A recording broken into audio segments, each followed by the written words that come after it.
தலைவர் பொறுப்பையும் நானே எடுத்துக் கொள்கிறேன்.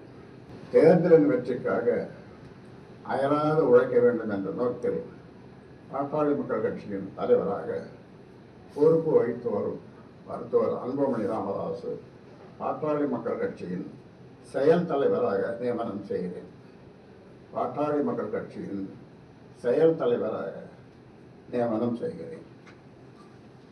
எனது பாட்டாளி மக்கள் கட்சியின் மாநில பதவி வரிசை அடிப்படையில் நிறுவனர் மற்றும் தலைவர் மருத்துவர் ச. ராமதாஸ், செயல் தலைவர் மருத்துவர் அன்புமணி ராமதாஸ், கௌரவ தலைவர் ஜி.கே. மணி, பொதுச் செயலாளர் வடிவேல் ரமணன், பொருளாளர் திலகபாமா, மாநில துணைத் தலைவர்கள், துணை பொதுச் செயலாளர்கள், அணி பொறுப்பாளர்கள் உள்ளிட்ட அனைத்து பொறுப்பாளர்களும் தற்போது உள்ளவாறே அமைப்பு ரீதியாக செயல்படுவார்கள்.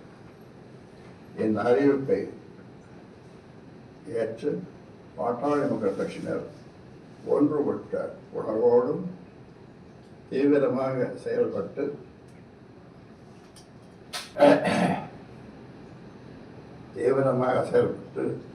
தேர்தல் வெற்றிக்கு பணியாற்ற வேண்டும் என தெரிவித்துக் கொள்கிறேன்.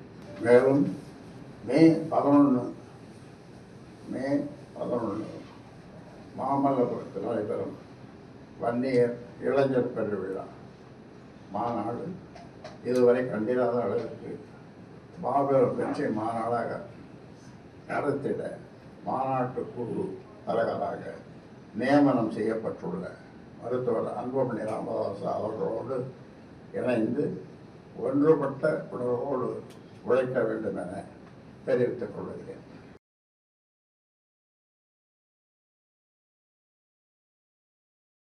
பாமக தலைவராக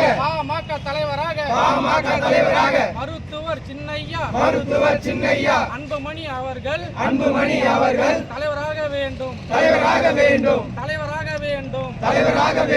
கோரிக்கை இது கோரிக்கை பாமக தொண்டர்களின்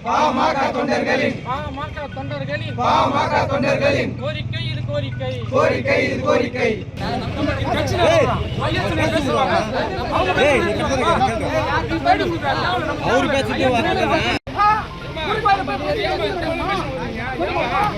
நீ ஏன் பேசுவாங்க?